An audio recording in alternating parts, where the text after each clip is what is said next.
Just now, I spoke on the phone with President Rouhani of the Islamic Republic of Iran. The two of us discussed our ongoing efforts to reach an agreement over Iran's nuclear program. I reiterated to President Rouhani what I said in New York. While there will surely be important obstacles to moving forward, and success is by no means guaranteed, I believe we can reach a comprehensive solution. Now, we're mindful of all the challenges ahead. The very fact that this was the first communications between an American and Iranian president since 1979 underscores the deep mistrust between our countries, but it also indicates the prospect of moving beyond that difficult history. I do believe that there is a basis for a resolution. Iran's supreme leader has issued a fatwa against the development of nuclear weapons. President Rouhani has indicated that Iran will never develop nuclear weapons.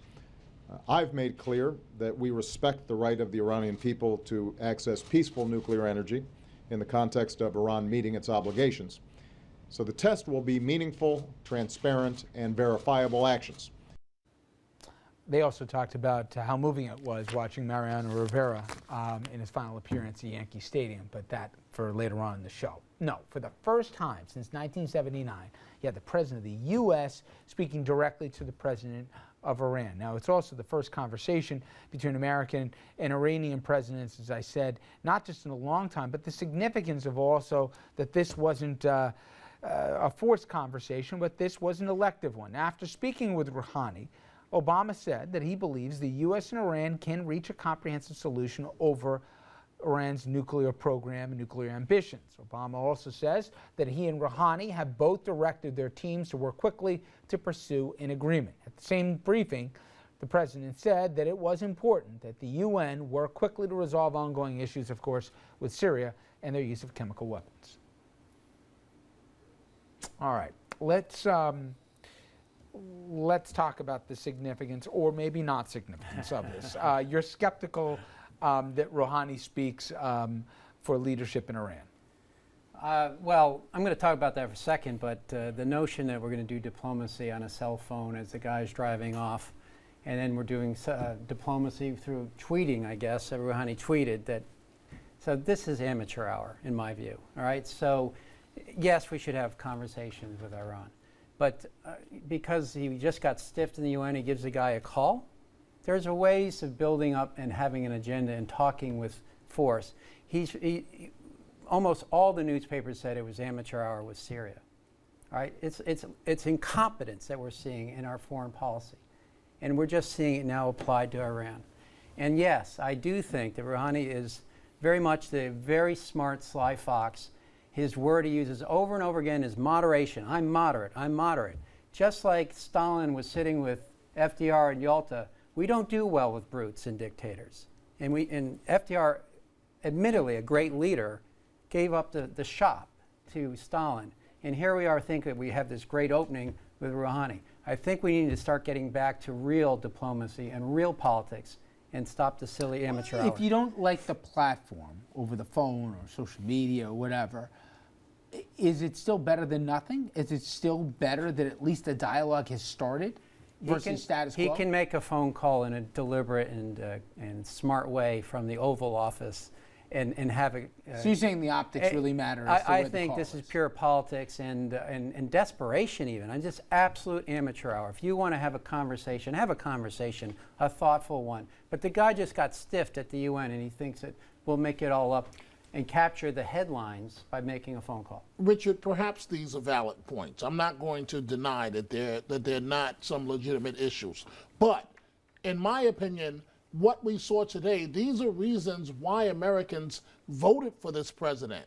They wanted something different. They wanted someone that can extend an olive branch to the world. Now, maybe the president, I see how you're looking at me, maybe the president, maybe the optics, his word, might not be the best ones, but dialogue is a good thing. And we're talking about legacy now.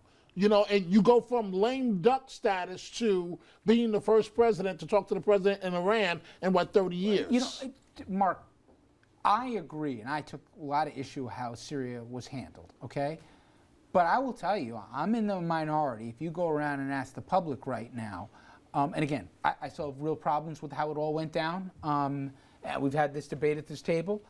That said, the idea of the American public that we didn't have to shoot any tomahawks into Damascus, and that we're out of it, and that there looks to be a diplomatic solution, even if we're very skeptical that it'll ever take hold, that's what the public wants.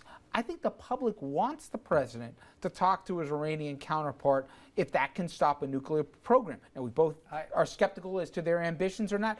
I'm only saying, you and I think, are in the minority here. I think the plurality of the public says, just talk. I don't think so. I think Americans want leadership. And I think a lot of those people that may have voted for the president almost a year later, 8 months, are regretting. They're saying, "Oh my gosh, look at where we are. It's worse than we ever thought." I think a lot of this. But let me finish the point, though. Let me show you leadership. Dialogue makes it worse. Let me show you leadership. There's strength in silence. Dominic, wait. We lost over 400,000 people in World War II, and just a few years later, we had the option of going to war or not with Korea. And Harry Truman and America did not want to go to war, far more than they do today. But Harry Truman, a leader, explained the stakes, the vital interests, and why we went there. That's what we need, is leadership. And we don't need boots on the ground, but we do need smart use of force and power.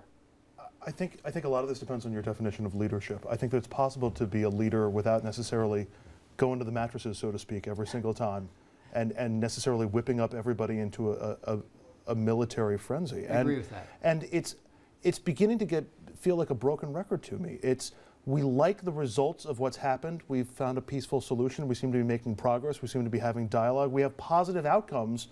I just don't like the way we're getting to these positive outcomes. What results do you like? 100,000 people dead in Syria? And weakness globally? Has the U.S. fired a shot or put any American in harm's way in Syria? And have we got at least an international consensus about trying to get rid of chemical weapons? And I thought we should have taken, I didn't think there should have even been a vote here. I think once we qualified that it was chemical weapons, I think we should have taken preemptive action. But we are in the minority. I'm telling you, I've seen all the poll numbers. They're more right than us in terms of that the American public is happy that we didn't take any military action against Syria. But is foreign policy dictated by public polling? No, I don't understand that. It's not just foreign policy. That's just the point. It's the economy, which is improving, but not enough, and we don't like how it's improving. And it's the rule of certain criminal justice elements or same-sex marriage or whatever the case may be. There are things that are changing, and then we like the changes that are happening. We just don't like the way that they're being changed.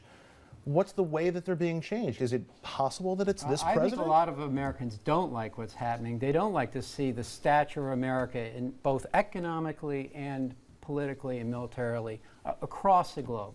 We look like, again, amateur hour and weak. And Americans want to see America stand up for right and our values again.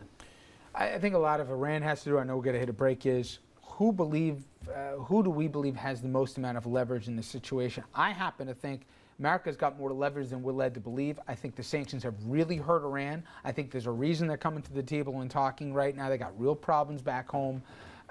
I think the optics maybe aren't as pronounced as you make them, but I see your point. It'd be better if we took it from a higher level.